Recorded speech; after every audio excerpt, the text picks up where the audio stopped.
It's a festive day for reading and watching holiday movies. Hello and welcome to Checked Out. We're broadcasting from Euclid Public Library in beautiful Euclid, Ohio. I'm Jean Robinson, Multimedia and Communications Specialist. And I'm Mike Stein, Assistant Manager of Adult Services.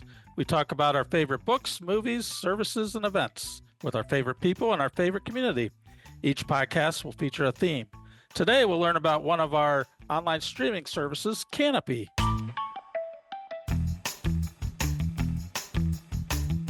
Our special guest today is Aaron Spears, Kanopy's Content Programming Specialist at Overdrive. Welcome to the podcast. Thank you for having me. Appreciate it. And for those not familiar with Kanopy, which is spelled with a K, Kanopy, and available on our website, euclidlibrary.org, it's an on-demand streaming video service that offers a large collection of films, documentaries, and series similar to Netflix. So, Aaron, what makes it different is you can access Kanopy for free with your EPL library card. Tell us what else is unique about Kanopy. Well, Kanopy, besides being a free streaming service these days, I feel like that's pretty unique. We focus on, American independent films, world cinema. We do a lot of documentary work, ton of BBC content. TV series are a huge portion of the views that come through on Kanopy. But you can basically travel the world and see films from the silent era right up until just came out this past calendar year in 2025. So a wide breadth there of film history and also pretty much any cinematic taste. And the programming team, which I'm a part of, we kind of have a something for everyone vibe is what we go for. Let's talk about your holiday collections. What is Kanopy offering this year in December? Well, December, we have a regular campaign we do called Home Viewing for the Holidays, where we highlight the diverse collection of films, everything from, the classics to, honestly, you could do modern horror movies. Like there's just a wide variety of stuff that is all either set around the holiday season, and Christmas in particular in a lot of cases. Whatever kind of vibe you're looking for within the holidays, it's there on Kanopy. And there are holiday horror movies. I know I don't know if Kanopy has them. There was a Christmas one. There was a Thanksgiving one. Came out a couple years ago with Patrick Dempsey. So that's becoming a thing. Are there any holiday horror movies, any Christmas horror movies that you recommend on Kanopy? There are. And there's actually kind of a Cleveland connection to one of them as well. So Bob Clark, us Clevelanders here know him from directing A Christmas Story, which is not on Kanopy, but as a Clevelander and as someone who programs for Kanopy, that's a goal someday, hopefully. But he directed a movie called Black Christmas in 1974 about a group of sorority sisters that are terrorized by a maniac. And it's arguably one of the first slasher movies that was out. It's all set at Christmas, so it has all the Christmas vibes you want with the decorations and the snow and everything. But also, it's a 1974 slasher, so it's pretty light by contemporary standards on the gore and all that. It's a bit more atmospheric, but Bob Clark's made 2 Christmas movies now, and you can watch one of them on Kanopy. If you want more of a modern horror that's very gross and very full of practical, goopy effects, we have Terrifier 3, which was a hit in theaters about a year ago this time. So, again, even within the horror genre of Christmas stuff, we've kind of got something for any taste. If you want the extreme horror, we've got you. If you want a little bit more of a cozy, old-school 70s horror, we got you too. So there you go. If you're in a kind of a different Christmas mood, a couple of slasher movies with a Christmas theme for you. What are some other holiday films that you find popular every year? Popular every year, honestly, is kind of the classics, which would be anything from like the 40s through the 60s. Christmas Carol, you can't go by a Christmas without watching some version of A Christmas Carol. And for us, librarians as well, got a nice literary connection there with Charles Dickens. We currently have 8 versions of A Christmas Carol on Kanopy, including an animated version as well. Personal favorite from that collection would be the 1970 version with Albert Finney. I love a musical, so it's a full-blown, musical adaptation of A Christmas Carol, just called Scrooge in that particular case. So, I remember that one. I love musicals. I think the classic to call out right now, though, would be Fitzwilly. Dick Van Dyke is the star there, closing in on his 100th birthday on December 13th. He's a butler to a wealthy heiress, but it turns out they're only wealthy because he is organizing the rest of the folks that are employed by this heiress in these heists and these capers. And it builds to this absolutely hilarious set piece of Dick Van Dyke classic physical comedy when he's robbing Gimbel's department store on Christmas Eve. Yeah, it's amazing that he's 100. Yeah. And from what I understand, he still knows the lyrics to the Mary Poppins songs. Yeah, that's just part of his DNA at this point, I guess. Yeah, Just it's in there. really. So what are your favorites and what films do you suggest that people check out? That's a interesting question because it's such a diverse kind of lineup of films here. I guess I would say there's two in particular that I go back to. My partner is a Christmas movie an addict. She walks around with her tablet playing like those easy watch rom-coms that just to give you all the Christmas vibes. So I guess one of those that I would highlight that we go back to. We're also Gen Xers, so it speaks to that. There's one called Wrapped Up in Christmas. It's a Lifetime movie from a couple years ago. It stars Tatiana Ali, Ashley Banks from the original Fresh Mhm. Prince of Bel-Air. She's a single mom, just doesn't have time for dating. And her kid asks Santa for a boyfriend for Christmas. So it's got the Santa, it's got the kids, it's got the family warmth, it's got an actress, we love from our childhood in it. So that was just got all like the warm hug vibes you want from that type of a movie. It's my job to keep it balanced though, because she will just watch all of those movies. As a film geek, like I watch everything. And one I found a few years ago, actually on Kanopy before I even worked here, was a documentary called Jingle Bell Rocks, and with an exclamation point. Mhm. It's about they call it the underground world of alternative Christmas music. In it, they interview Run DMC, who did their own version of a Christmas song, Christmas in Hollis. They interview the Flaming Lips. They go in real good detail on like Miles Davis's Christmas album, which is great jazz album for the holidays. But it's all through the lens of a guy who's collecting all of these obscure and alternative Christmas songs on vinyl. So you get some of that vinyl culture and collector's mentality mixed in. And you'll just get a wild playlist of some of the goofiest Christmas songs you've ever heard of. There's a calypso version of a Christmas song in that movie. It just like, I don't know, it just gives you a huge playlist to go through over the holidays. Did that play at the Cleveland Film Festival a few years ago? I think It I did, saw it yes. there. Yeah. Yeah. Yeah. Yeah, that was a good one. I remember watching it at the film when it was at Tower City. Yeah. Which would be weird to Yeah. see that in April when the festival happens. Yeah. Good film nonetheless. It was on my buddy's list, and I said, why not? Yeah. Yeah. So to back up for a moment, our special guest today, Aaron Spears from Kanopy, is online streaming services. He's Kanopy's content programming specialist. Kanopy, you can find on our website, youcoullibrary.org. Download it from there. You can just download the app, right? Right, Aaron? You can just download the app, but you need a library card to log in. You need a library card, yes. And there's only certain libraries that subscribe to it. Euclid Public Library is one. So if you have a Euclid Public Library card, you're all set for it. So what do people do to just give a quick run through how you log in, how you download, whatever? Oh, sure. You just log in with an email address and your library card, and you're good to go. It functions the same as any other streaming service. You've got watch lists, you've got different genres. We have a homepage that we, personally, we hand curate, as we like to say. There's no AI involved. It's just folks who love films and have a deep knowledge of films putting together various, we call them shelves, as you scroll through the homepage to see like what's trending, what people are watching, what's brand new. We do themed collection, like we were talking about here with the home viewing for the holidays. So you can kind of dive in and see what you enjoy. If you want just TV series, just click on that tab. If you want just movies, click on that tab. If you want just documentaries, click on that tab and just explore. There's over, I think, 30,000 plus titles right now available to folks at Euclid. So dive in, start watching. Yeah, I love I love that you have Christmas documentaries as well.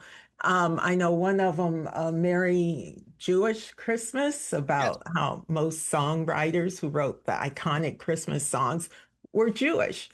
And I understand that's also part of your 12 Days of Canopy. So if you could tell us about that collection. Oh, sure. We were brainstorming with the marketing team. We're like, all those advent calendars just keep popping up everywhere. Could we do 25 days of Canopy?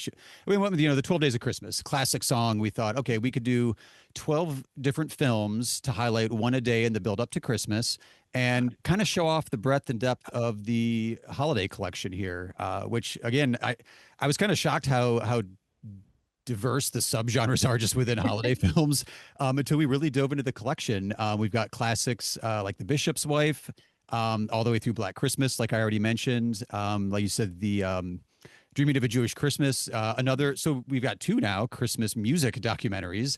But yeah, focusing a bit more on like Irving Berlin, Mel Torme, some of the Jewish songwriters that were like huge contributors to the American Songbook, but also kind of crafted like what we think of as like the most classic Christmas songs.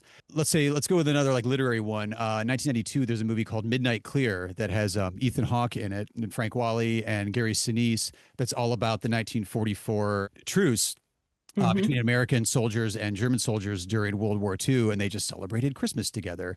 Adapted from a book as well. Fighting and sung together, and after Christmas they went back to killing each other again. It's so wild. Like it's such a wild story. So yeah, it doesn't necessarily, if you think about the logic end of that, maybe not a happiest ending, but at the end of the movie, it's like, oh, they were able to put aside their differences for just a minute. So Merry Christmas and an unhappy New Year. Unhappy New Year, yes. That's about it.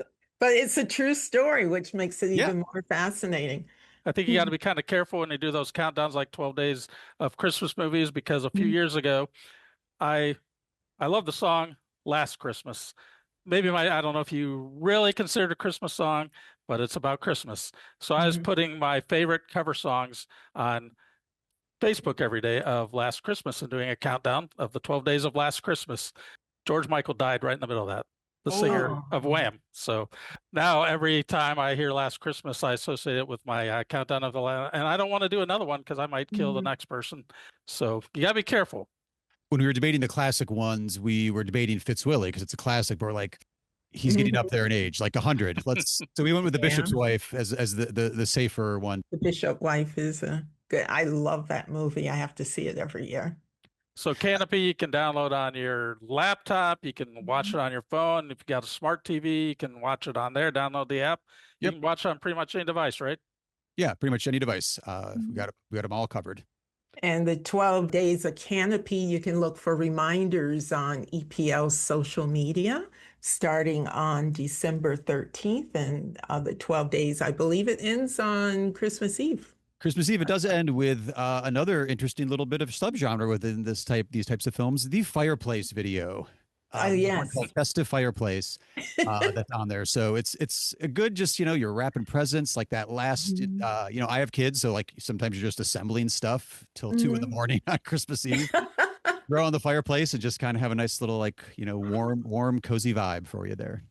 So how do you all decide what movies go on the 12 days of Kanopy or any type of list like that? Is there kind of a committee that debates and votes on it? Does just one person do it? How's that all decided?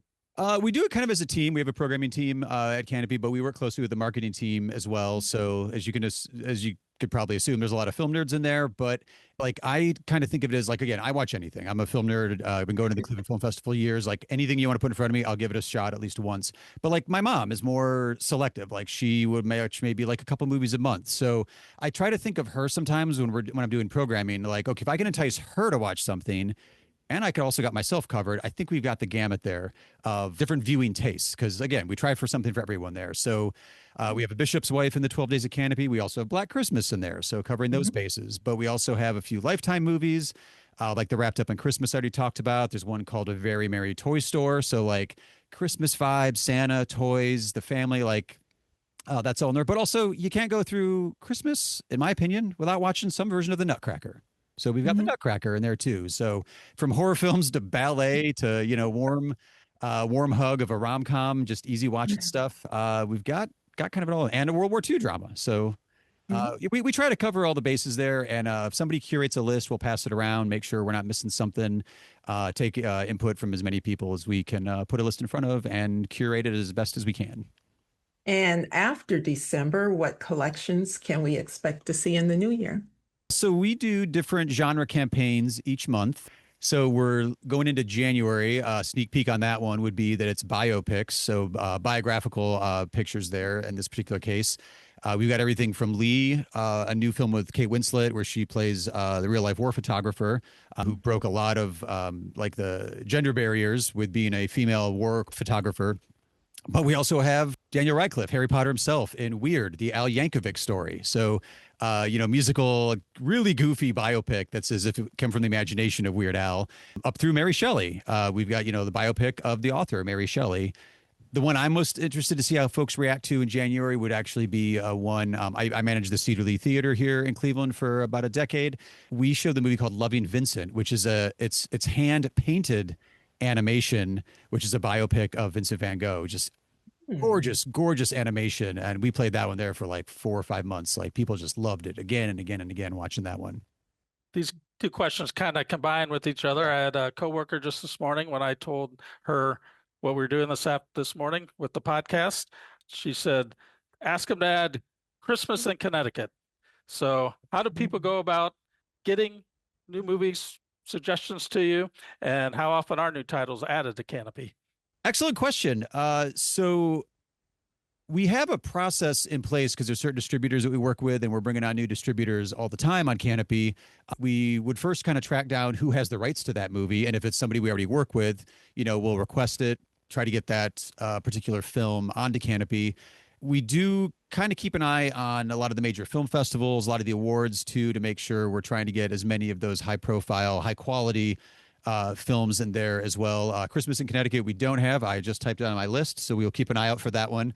But I would say, as a library that offers Kanopy, if you have a patron that is, requesting a certain movie, just send a quick email to your account manager, and it'll get to us on the programming team, on the acquisitions team, and we will do our best to try to track those down, especially some of the classic titles too. Some of the newer ones are a little harder to get. Certain other streaming services will have exclusivity to certain movies or certain distributors, but we have a very, very deep catalog of classic films. So I feel like we have a higher success rate in getting some of those on the platform sometimes. I was going to say, well, DVDs are everywhere. You can come to the library and get DVDs, but a lot of things, especially the older ones like Christmas in Connecticut is from the 40s. Yeah. You can't really find those as easily on DVD or other streaming services. So I think a lot of those older things, a place like Kanopy, boom, it's right there. Yeah, absolutely. And I think the anecdote I keep seeing usually within the industry is like Netflix considers anything before like 1993 now a classic, which I was like, I don't know. Again, the Gen Xer, I was like, I don't know, that kind of hurts, but Really? that's like no. Classic goes all the way back, man. Like I said, there's silent Christmas films. I forgot about that genre that are on Kanopy. So yeah, I think we're in that sweet spot where like we love the classic stuff and people want to see these classic movies, and a lot of streamers are kind of just ignoring them. So Kanopy's in a good spot for that. If you want classic films outside of Christmas, but also including Christmas, come on over and check it out on Kanopy.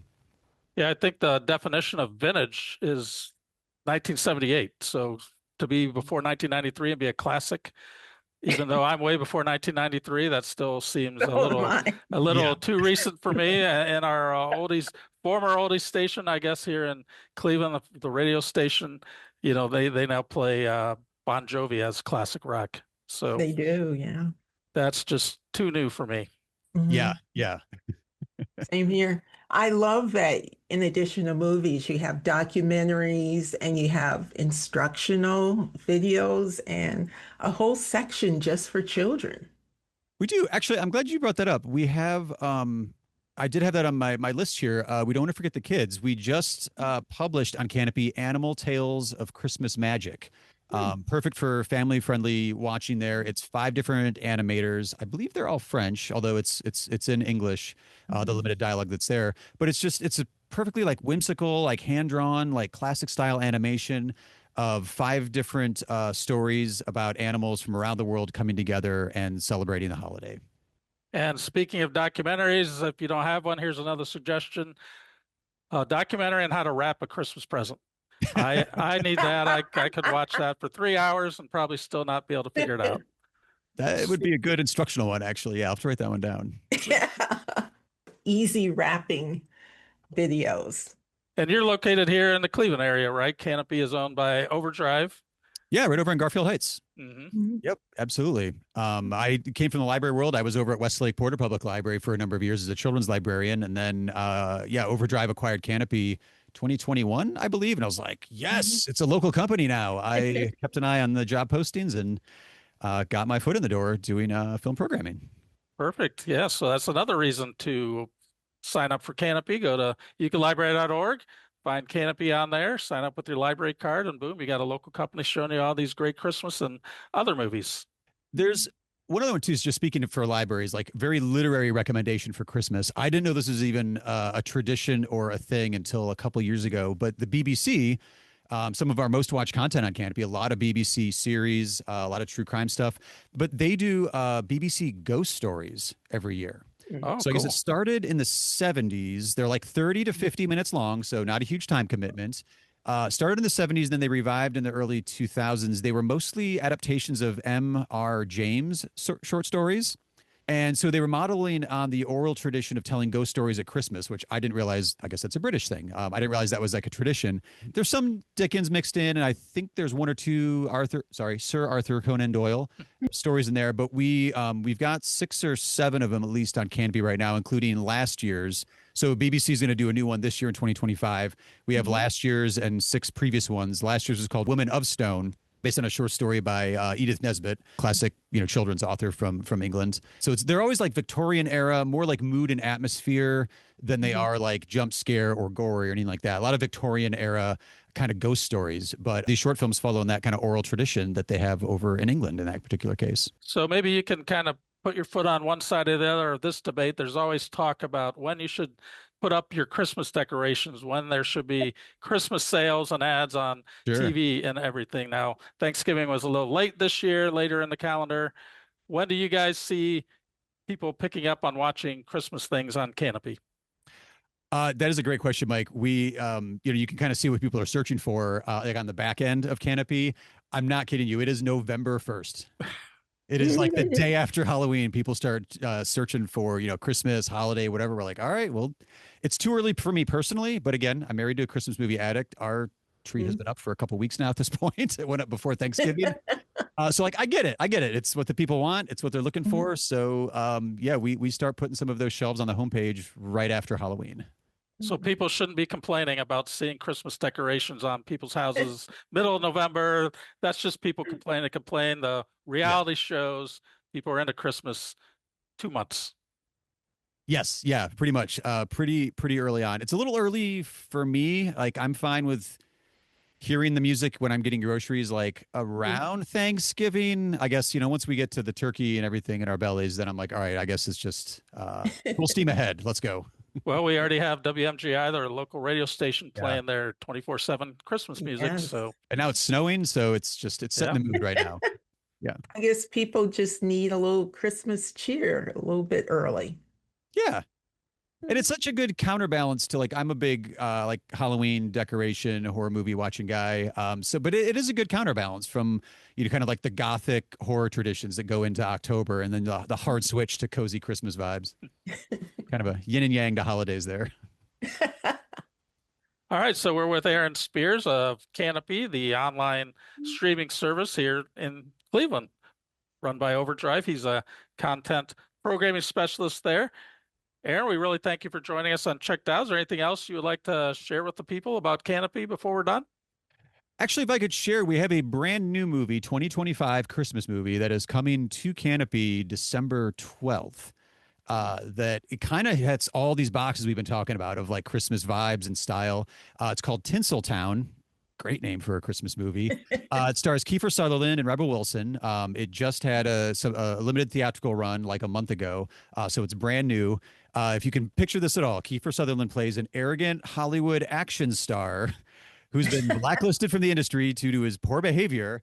And he takes a job in what he thinks is theater work in England. Now he's picturing West End theater, getting on the stage, but it turns out it's a quaint little English village. And he's the star of the town's pantomime pageant for that particular year. So obviously comedy ensues, fish out of water vibes, the ego of a Hollywood guy kind of learning the humble nature of just a small town Christmas celebration. So you've got snow, you've got English cottage, small town vibes, Christmas pageant that's being put on for, the family audience there in town. And maybe he learns a few lessons about, the meaning of the season along the way. Very good. I'm a big Kiefer Sutherland fan. Loved his show 24. Yeah. Watched all the episodes of that, so I'll have to check Tinseltown out. Yeah, me too. Thanks so much. Oh, thank you so much for having me. This was fun. Yeah, thank you very much, Aaron. I enjoyed it and looking forward to watching some Christmas movies on Kanopy or documentaries. Happy holidays.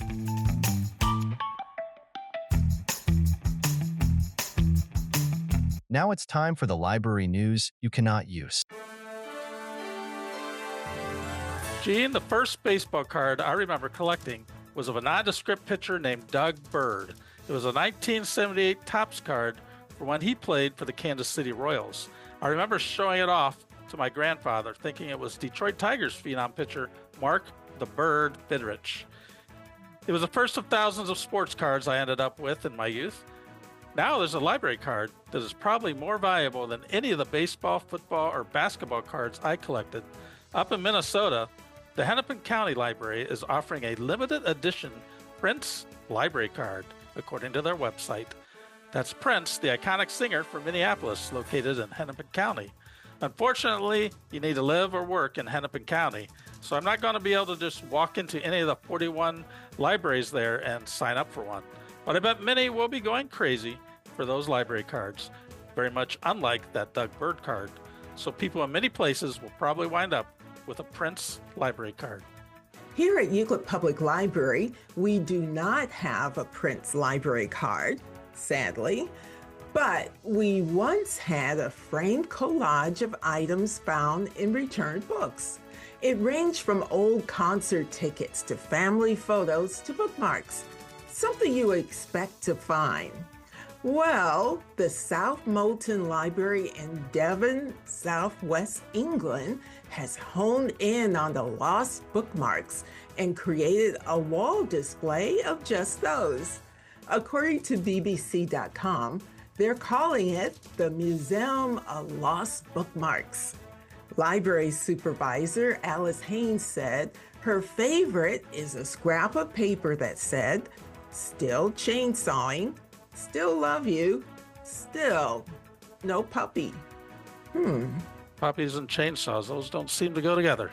I wonder what did they mean by that? And that's all the library news you cannot use. You can learn more about Euclid Public Library by going to our website, euclidlibrary.org.